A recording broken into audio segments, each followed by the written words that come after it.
krejt këtu ushqime, krejt këtu suplemente, krejt të shëndetshme, të pashëndetshme, në fund përfundojnë te zora jon, te flora jon. Edhe shumë pak I japim rëndësi. Sa pjesa.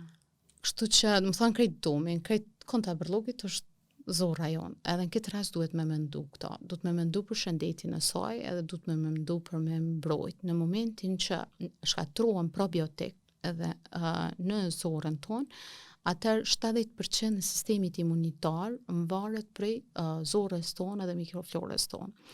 Në këtë rast përdorimi I probiotikëve edhe kryesisht prebiotikëve është shumë e rëndësishme. Çka janë probiotikët edhe prebiotikët që më spjegu kështu bukfalisht me kuptu?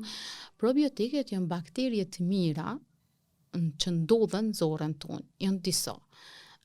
Prebiotikët janë ushqim që marrin edhe përmes ushqimit. Për shembull ka kosi, kefiri ka prebiotik, ka banania, ka disa fruta edhe perimet që kanë prebiotik, kryesisht janë oligosaride, kryesisht janë karbohidrate që ushqejnë probiotik. Ashtu bakteriet e mira që na I kemi në organizëm, momentin që I çojmë ushqim, ato ushqehen, rriten, shumohen, këtë rast sa më shumë që janë edhe sa më aktive që janë, na ndihmojnë që ai ushqim që shkon ajo tretje, mu tret më mirë dhe normal mu largu se nuk është e mirëseardhur për organizmin që ndru në zorë, sepse shkakton probleme në funksion të zorës, në momenti që nuk e kemi zorën të funksionu që duhet, nuk e kemi as imunitetin, kemi lodhje, plagështi,